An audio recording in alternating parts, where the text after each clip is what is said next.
guys, I'm going to do a review / comparison on two concealer palettes that I absolutely love.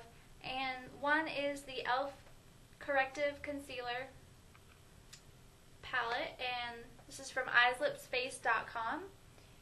It's got the green, the pink, and two skin tone colors. And then I bought this about, I want to say four months ago. And then the one that I just bought less than a month ago, the Hard Candy Nobody's Perfect Concealer Palette that comes with 3 skin tone colors, a pink, a yellow, and a green. And this one is in Fair, and this one, they only have one color for this one, I believe. Or maybe they have a few. I need to check up on that. But I think they only have 1 or 2 colors, I want to say. I can't remember. I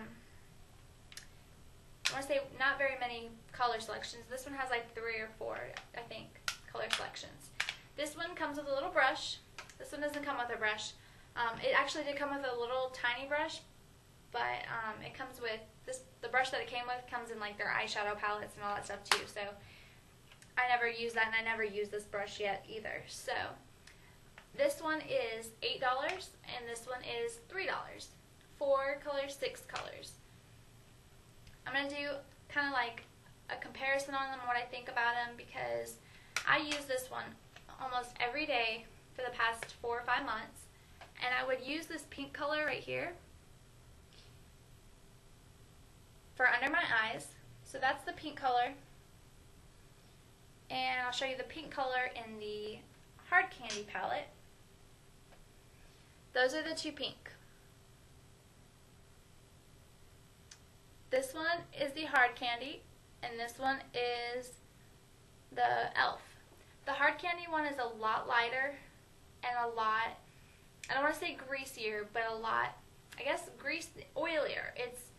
This one is more creamy. It's more thick. There we go. Thick is the word. The E.L.F. palette is, the colors or the creams are a lot thicker than the Hard Candy. Which makes the Hard Candy, since they're thinner, it makes them a lot more blendable than the E.L.F. palette. The E.L.F. palette is it's kind of harder to blend than the Hard Candy. Now with this palette, I'm going to tell you the good and the bad about the E.L.F. Corrective Concealer palette.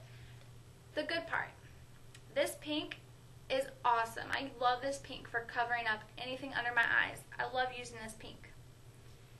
I haven't used this in a while though, because I've been using my Hard Candy, trying to see what I think of it and everything. But this pink is awesome for covering up under eye circles, dark circles, stuff like that.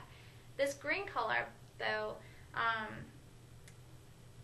it's very thick and blendable. But this green color, I don't know how, I guess because the green is thicker, that it doesn't cover. It stands out. It's very white and opaque on my face. Even when I blend it, you can still tell there was green. And even if I put foundation over it and all that, it still doesn't work as good as the Hard Candy one.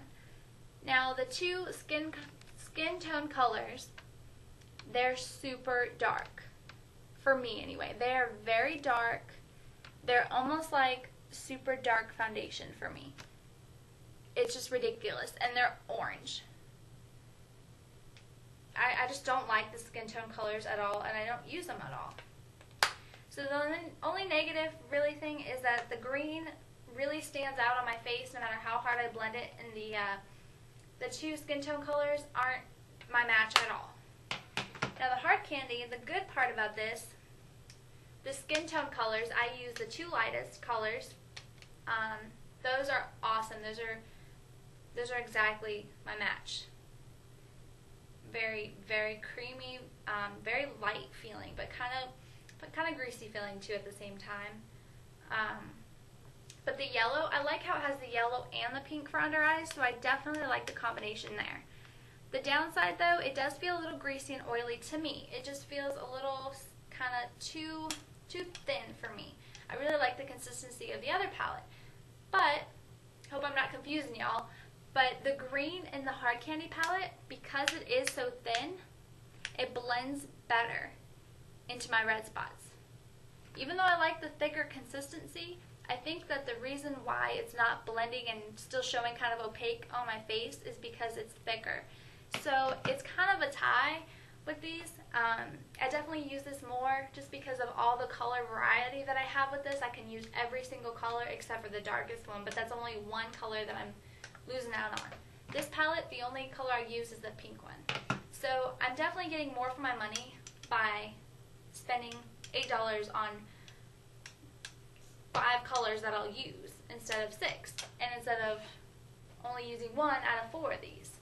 So hope I didn't really confuse y'all with the consistency and all that, but the consistency is a lot thinner in the Hard Candy palette than the E.L.F. palette. A lot thinner. But that can be good and that can be bad. So it just depends on what works best for your skin tone. I have oily skin, so this kind of felt a little oily on my skin for me, but this didn't blend right with the green. So these are both great palettes. This is easily accessible at Walmart now for $8.